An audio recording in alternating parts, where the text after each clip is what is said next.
Ah, bollocks. Okay guys, welcome to what is a very late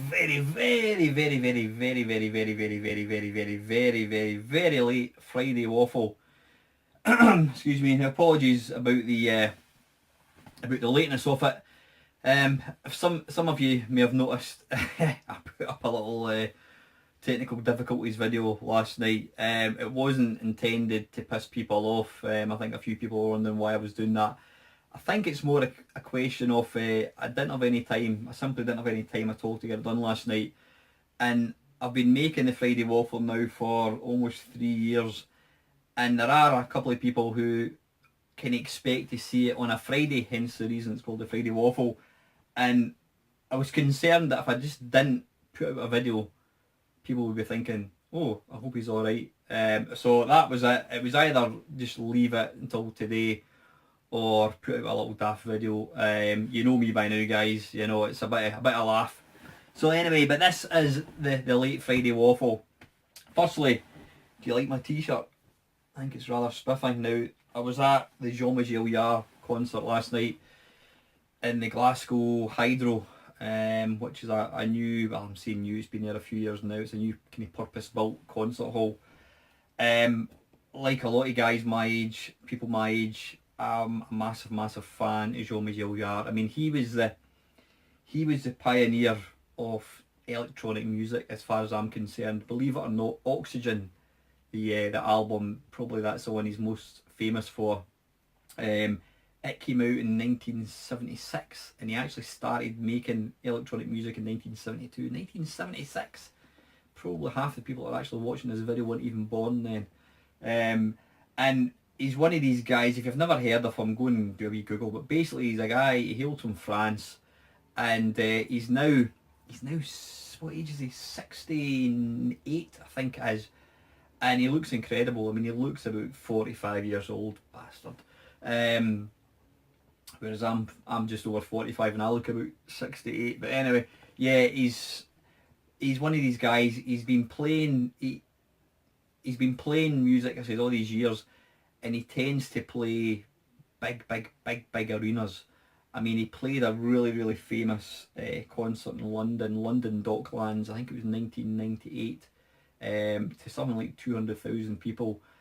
Apparently he holds the Guinness World Record for playing the biggest concert, open air concert. He played to 2 million people in Moscow. I don't know when that was. So he's a guy, because he's so massive, massively popular, I don't think he's ever, I was going to say he's never been to Scotland, but he did actually say last night it's great to be back in Scotland, unless he means he's been here, well, maybe he's been down to, I don't know, he's been here on holiday with his family.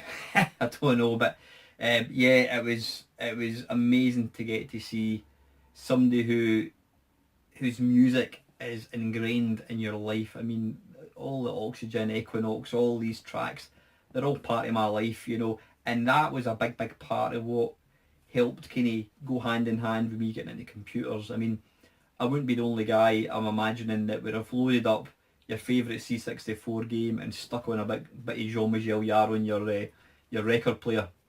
The music is just iconic. It's absolutely timeless, and to see and listen to it, I mean, he's obviously him himself. You can, he's playing the keyboards and all that sort of stuff, but it's visually and audibly, it's just mind blowing. I mean, the technology now they've got the laser shows. They had all this. It's really clever. He was on the stage, and there was like, I can only imagine. It looked like kind of metal mesh curtains that were kind of hanging down on the stage, and they were actually like screens, and so it allowed him to put all these different images on, and you're watching it. I mean, I was kind of sitting off to the right, quite far back, but still had a really good view.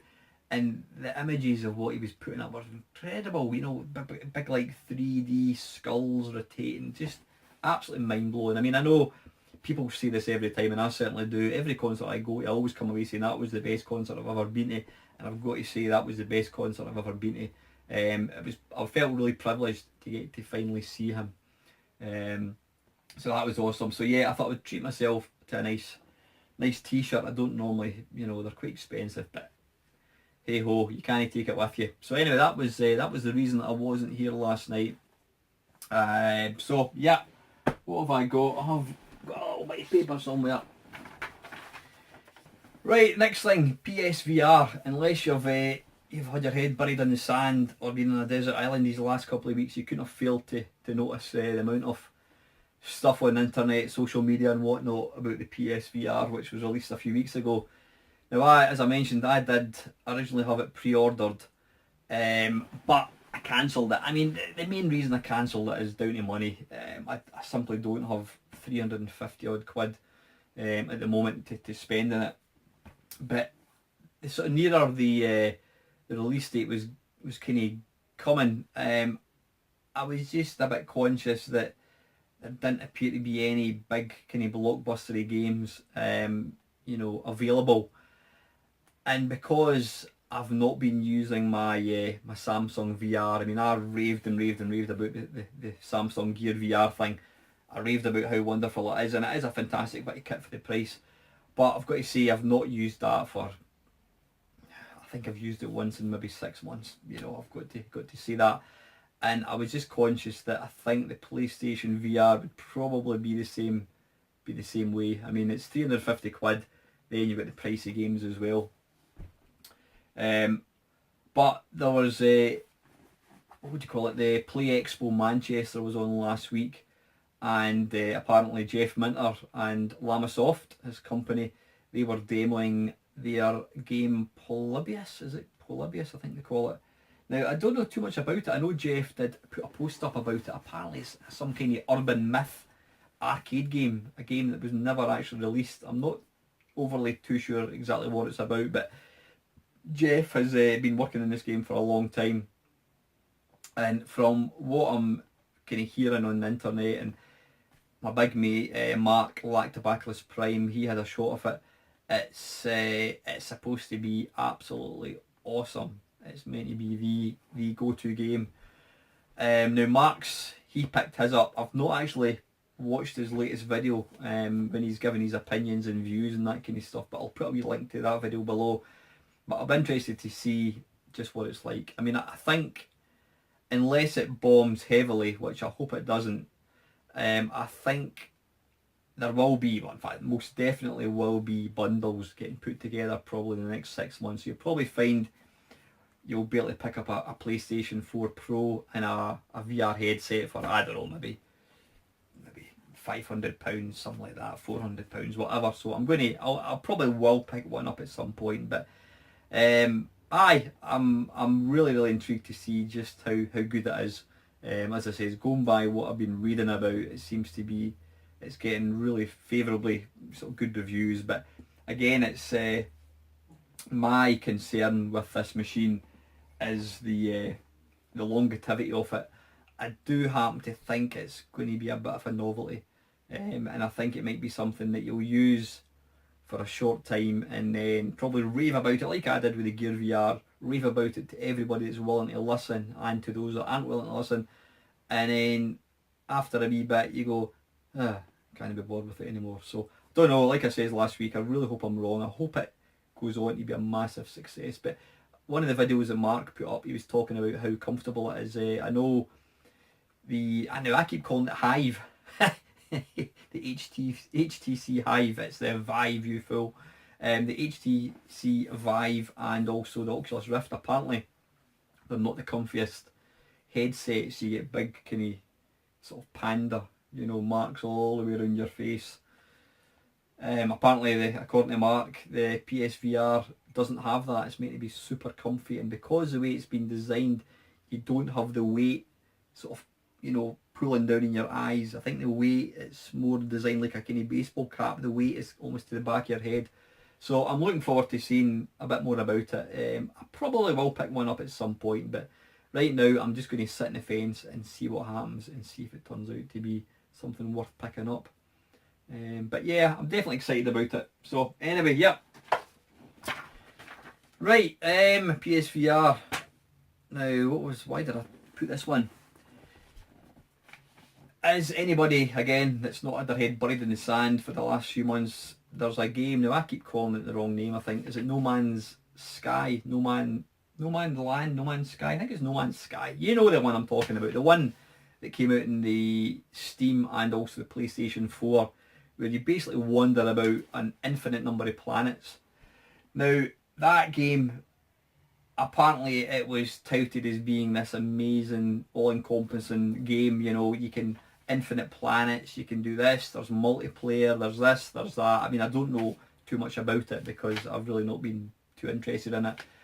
But upon its subsequent release, it's been getting absolutely panned. People have been saying, you know, it's not what they said it was, etc., etc. And I did read an article where they actually said that, is it Amazon, I think it was, were actually offering refunds on the game. Now it got me thinking, if you buy a video game and it's not what was advertised, i.e. some of the features, it says there's features, etc., that don't exist, should you be entitled to return it for your money back? It's not something that you ever really hear about. I mean, I know Game and all these companies and Argos, they have a strict policy. If you buy a game, if it's been opened, forget it. You can't take it back. Obviously, in their opinion, they're thinking you're going to go down the road, play it and then take it back. So unless it's completely sealed up, you can't return the game. But you know, if you bought, I don't know, you bought I don't know, blimey, an electric razor, and it had this function, or we'll say a TV. If you bought a TV, a super duper TV, and it's got this, it's got built-in Freeview, and it's got that, blah blah blah, whatever it is, built-in soundbar type thing, and it didn't have the soundbar, it didn't have the Freeview TV thing, then you would be able to take it back and say it's not what I thought I was getting, and you'd be quite entitled to getting your money back. That's called consumer rights. Do you think you should be allowed to return a computer game if it's not up to scratch? I mean, it's an interesting thing. If you buy something, doesn't matter what it is, you buy a car, you buy a jacket, a pair of jeans, a TV, a camera, if you buy a camera or something, and it's real shit quality, i.e. not fit for purpose, then you would be entitled to get your money back. Does that apply to games? I mean, you know, to think about it another way, how many of us have bought a film, a DVD, and watched it and thought that was shite? Maybe not me, because I don't really, you know, I'll only buy a film that I know is meant to be good. But we've all bought stuff, certainly computer games, that's probably the most kind of obvious one. We buy a game and it turns out to be the biggest pile of wank ever. But I have never ever taken a game back because of that. I mean, I always remember, it's a story I've recounted on numerous occasions. My mate and I, back in the 16-bit days, because of the price of the software, what we used to do, we would buy a game once a month. I would pay half the money, he would pay half the money. He would keep the game 1 month. What we used to do is agree on a game that we both wanted. But I would keep the game 1 month, and then the next month, the game we bought, he would keep it. And this one particular month, we decided to buy, it was the original Street Fighter, not Street Fighter 2, the original Street Fighter. It was the Amiga conversion of the arcade game, which came with, the Amiga one didn't have this, but the arcade game had these big pads, and you basically hit them, you know, with your fist. And it looked really nice, and I think in the back of the box it said, you know, arcade screenshots. That was that old chestnut, we'd advertised something. And we got the game, we bought it in Edinburgh. I think at that point we couldn't drive, so we got the bus into Edinburgh, came back, and it was his game. And we got into my house, I said to him, go and put the kettle on, get a cup of tea, and we'll fire the game up. And I loaded the game, and I kid you not, by the time he actually came back with a cup of tea, I'd actually completed the game. And I told him it was absolutely shite, and it was a god awful game, really bad game. Now I could have probably returned it and says, look, this is garbage, I am not paying good money for that. But you never think about doing that, you just wouldn't do that. But I think, you know, in the case of No Man's Sky, if it's really doesn't, if they're saying it does things that it doesn't do, then I think they're absolutely duty bound to give you a refund. I mean, one of the popular things they used to do back in the day It was a tricky, it was a right sneaky wee trick. I don't have any games to actually look at as such. No, all my C64 games and my Spectrum games and that are all up in the loft because I've got these little SD card things. I don't actually use real tapes. But yeah, you would go along, you know, I don't know what game it would be, say Forgotten Worlds, we just plug that one out there. You'd go along to your local computer shop and you'd pick up the C64 tape and you'd look at the back and it would be like, oh, that looks really nice, and it would, in tiny wee writing, it would say screenshots from arcade version or screenshots from Atari ST or Amiga. Other versions may vary. In other words, half the time the game that you bought was absolutely bugger all like what was advertised. Now I think, honestly, I think you would be perfectly entitled to take your money back and say, look, this is what the box says it looks like. It is nothing like that, you know. So have you ever taken a game back because it's shite? I don't think I've ever done that. But you know, hindsight's a wonderful thing. But I think nowadays, you know, especially when you're paying £40-50 for a game, if you buy a game that is really not good, I mean, don't get me wrong, if you bought No Man's Sky expecting it to be like Dodon Patchy, then you're going to be a wee bit disappointed. And I would say, well, you know, you don't buy a pair of jeans thinking it's going to be like a jacket, you know, that's your own fault. But I think where a game quite clearly does not meet what it says, the promises it's going to make, then I think people are completely entitled to get their money back. So, right, okay, that's all the stuff I've got to talk about. I've got a few questions here. Scott Retrohawk, thank you, Scott. Hi Alan, for this week's show, I always love that wee bit. Do you have any gaming regrets? If so, what are they, such as selling something and not picking something up that you wish you did? Gaming regrets. Gaming regrets. The only one thing that I suppose anybody would say that. Back in the 80s, when I bought my C64, I bought a disc drive, I bought various cartridges, I had a ton of original disc games, Bruce Lee, Drop Zone, Summer Games, all these games, hundreds of cassette tapes, printer, you name it, I had all the stuff for it. And I also had a full collection of Zap magazines. Then back in when I wanted to upgrade to get an Atari ST, that'd be 1988 I think it was. I couldn't wait to get rid of the C64. I mean, people would think back and go, why would you want to get rid of a C64? But you need to try and understand, back then, yeah, you loved your computer, but then here was this new shiny, even better looking computer, and you weren't interested in keeping the old thing. Well, maybe that's not entirely true, but for me, like a lot of people, the only way I could possibly afford to upgrade would be to sell the system that I've got, you know, which in the case then was the C64. I mean, now, you know, you can pick up a computer, you can pick up a C64 for 20 quid, maybe 20, 30 quid, whatever. Hence the reason I have got a stupid number of systems. But back then, you know, I had to sell the system I had. Now, I remember a guy bought it, one of my mates' pals bought it off me for 100 quid.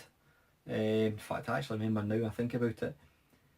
I agreed to let him pay it up. He was going to pay me up £10 a week, I think it was, and he ended up not paying the money. He only paid me like 30 quid, and me and my dad had to go up to his house to get it back. But anyway, I remember selling it for not very much money, and I think all my Zap magazines went in the bucket. Yeah, I think they all went in the bucket. So yeah, if I could turn the clock back, I mean, it's like all these things. I had Star Wars toys. We all had toys that we wish we'd kept. But as far as video games concerned, the one thing that I did sell, and I do regret it, was the game Protector, which I shall put a little link up to there. I think it's up there. If I'm pointing the wrong direction, then look over there. But I think it's up there. Yeah, Protector is a Defender clone written for the Vectrex. It was written by, what's his name, Sean Kelly. who sadly doesn't, I don't think he programs games anymore for the Vectrex.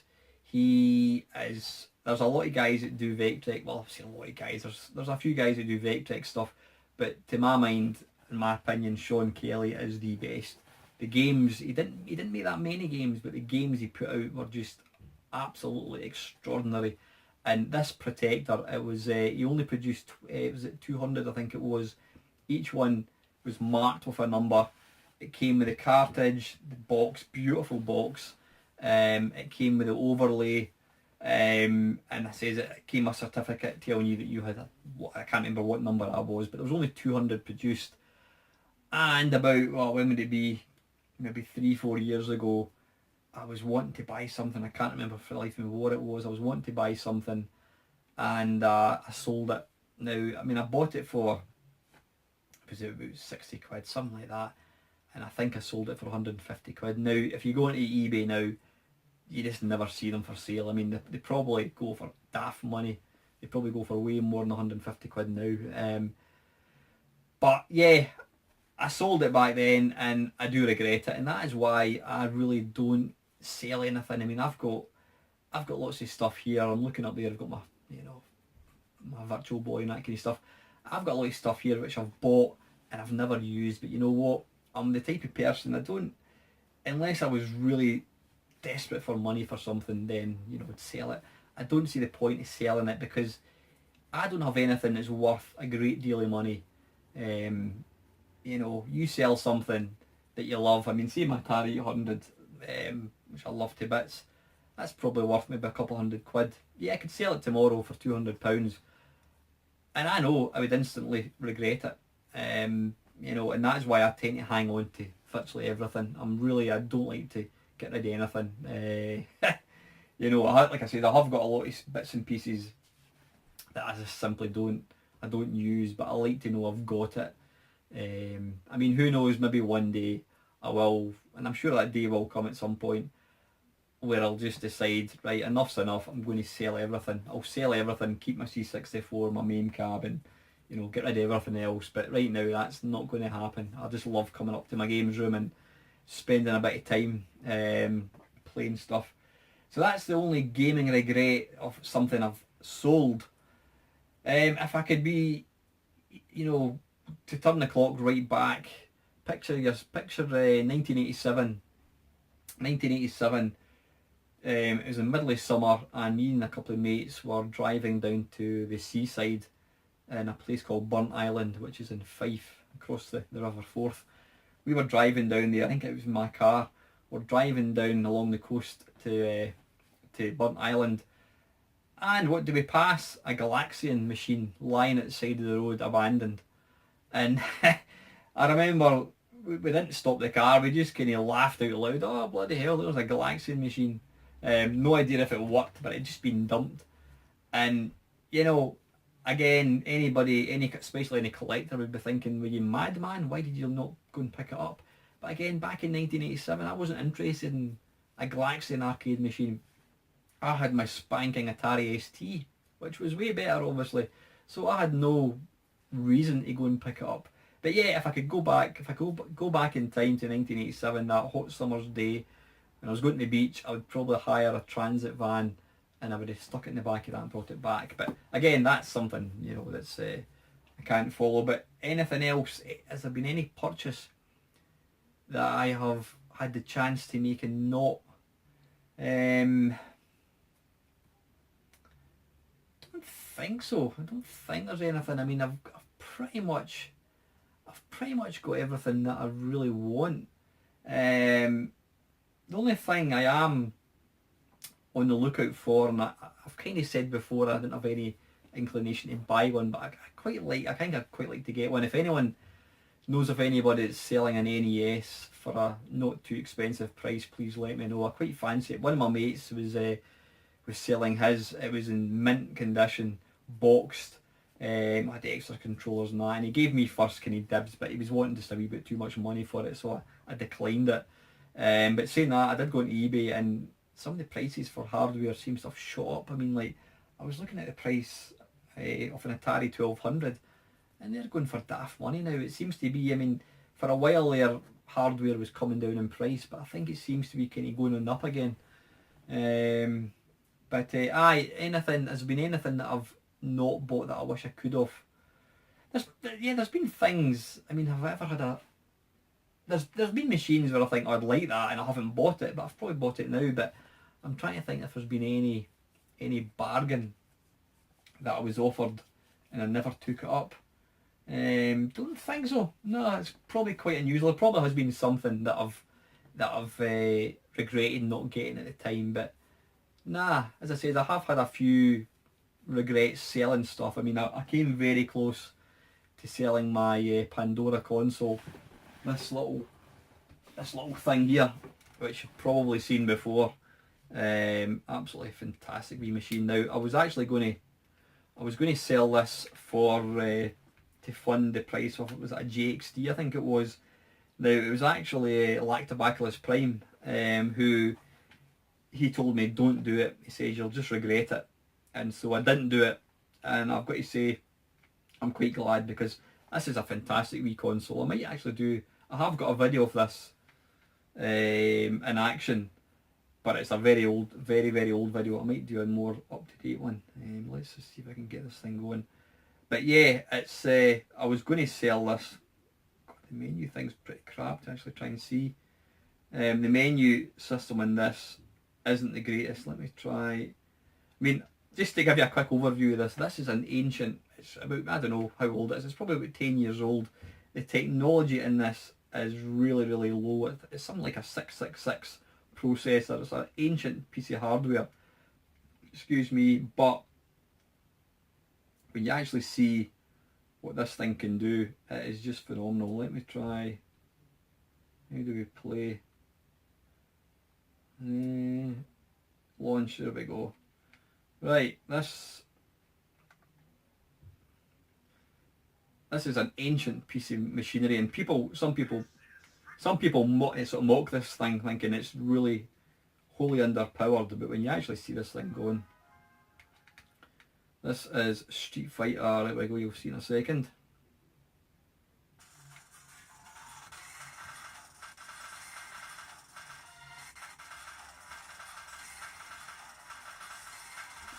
It's such a capable little machine. It really is. Let's see if we've got something. Yeah, Street Fighter 3.0 it is actually. There you go. How good is that? Absolutely awesome. Anyway, I digress. So yeah, I was going to sell that, and lucky enough Mark told me to not to be stupid, which I decided not to do, because like I said, I know if I'd sold it, I'd have instantly regretted it. So yeah,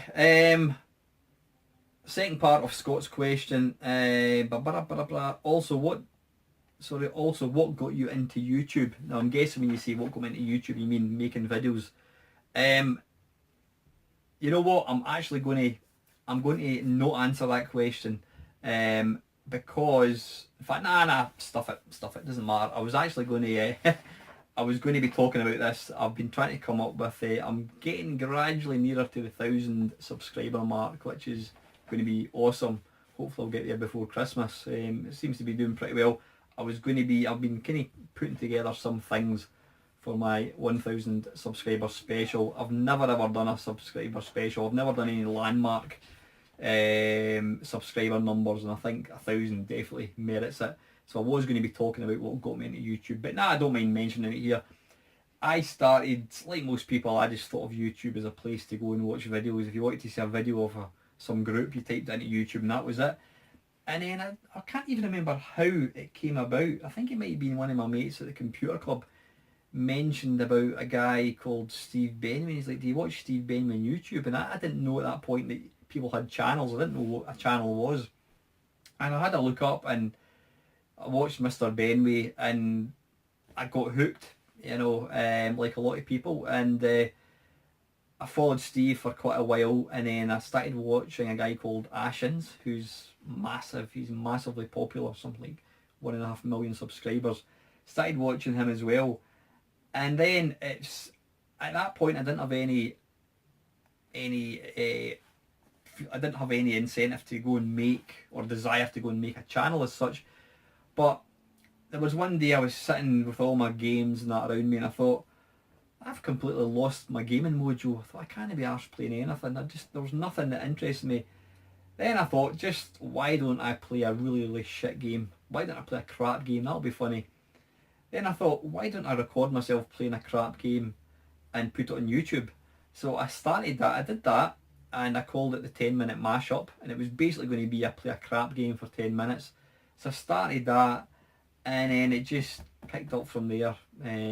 Picked up a few followers, and I was all ready to throw the towel in after about 3-4 months. I think I was up to 4 subscribers, and I realised my views were like 2 or 3 views a video, and I thought, pointless. But that's what I got in. It was basically, you can blame Steve Benway and Ashens. These guys are the ones that really that I just followed, and I thought, I want to do a bit of that. They influenced what I do now. I mean, I think there's a few, the Friday Waffle is basically my version of Friday Talkie. Not as good as the Friday Talkie. I miss it to bits. But I'm glad to see that Steve's done a couple. So yeah, it was watching Ashens and Steve Benway, and then I decided to start playing crap games for 10 minutes, and then it just picked up from there. And it's one of these things. It's quite an addictive thing to do. So anyway, listen, Scott, thanks for your questions as usual, buddy. Right, second batch of questions from the ever reliable, my good mate Kev down the rabbit hole. I just bought a fighting stick that works on my PS3 and PS4. Other than fighting games, do you have any specific titles you recommend I get that would take advantage of it? Well, I've got a fighting stick that I bought for my Xbox 360. I think it was a Street Fighter. It came out for, was it Street Fighter or Tekken? I can't remember. No, it wasn't Tekken. I think it was Street Fighter 4. It came out for Kev. I've got an arcade stick for my Sega Saturn. I've got one for my Sega Mega Drive. Now, I'm not a fan of fighting games. I mean, it's obviously the stick you need. If you're into fighting games, you absolutely need to have an arcade stick, because you've got the 6 buttons and it's configured properly. That's what you need for fighting games. But I think for arcade games, especially shoot 'em ups, that is what I tend to use my arcade sticks for, Kev. Any arcade style game that needs a joystick. I mean, playing shoot 'em ups using an Xbox 360 controller just doesn't cut it. I mean, it's usable, but you can't beat a joystick for sort of arcade movement, especially some C games like I find like horizontal shoot 'em ups like Nemesis, R-Type, especially Nemesis, because Nemesis you've got to like go right up close to the sort of the surface of the planet to pick up power ups, and if you're using a 360 controller, you've not got that really kind of accurate movement. I find it tends to kind of go too quick and you end up crashing. So I think an arcade stick is absolutely needed for shoot 'em ups. But yeah, any real arcade game, I would say, Kev. I mean, you've already answered your own question.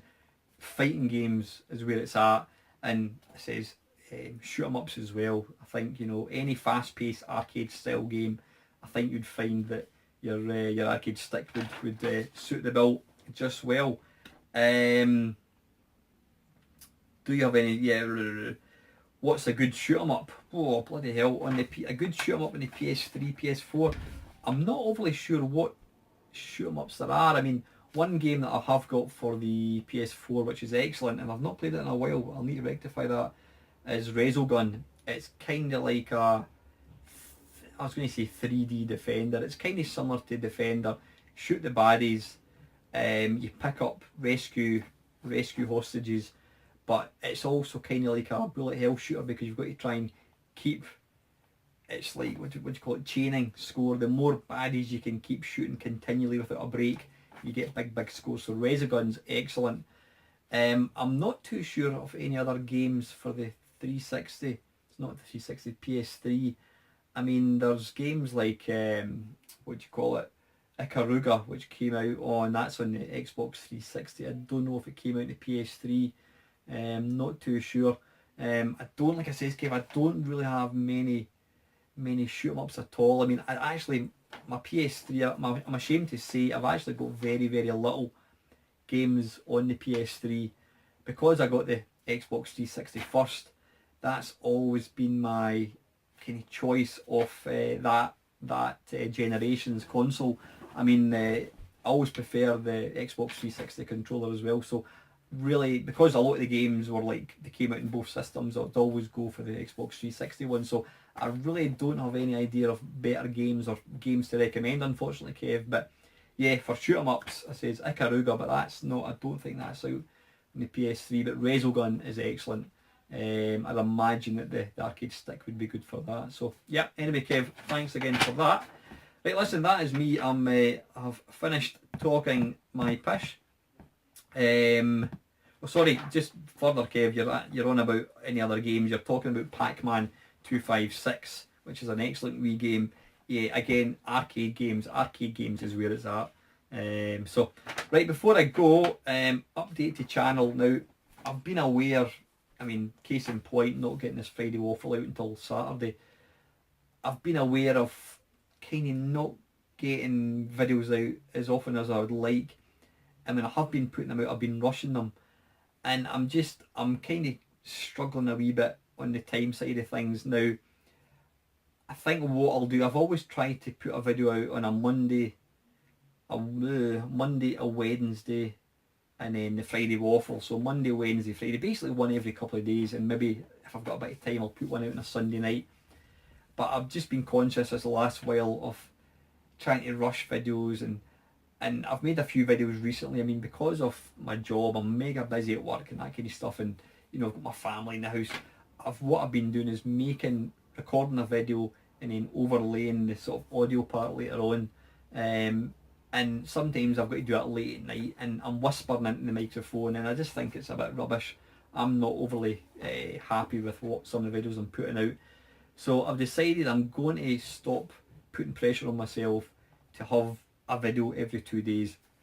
You'll absolutely get the Friday Waffle on a Friday, hopefully. I don't mind doing that. I always look forward to Friday Waffle as long as I'm getting questions. But there may be a slight reduction in the number of videos I'm putting out, because I think it's definitely true, quality over quantity. There's no point in putting out, I mean, I see some channels, they put out 2-3 videos a day, and you're like, whatever, you know, I don't know why anyone would want to do that. So there might be a slight reduction in videos, guys, but rest assured I'm not going anywhere. I still really enjoy doing this thing. So that is it. As usual, thank you to all my new subscribers. It's kind of slowly creeping up. So we're getting near to that magic 1,000 mark. Thanks to all the interactivity, comments, the questions. Couldn't do this without you. Thanks to everybody. I hope you continue to enjoy the channel and support it, because like I said, it's a community. It's not just me. I'm just the face of the channel, but you know, we're all part of it, and it's all good fun. So as usual, guys, have a fantastic weekend, and thank you very much for watching.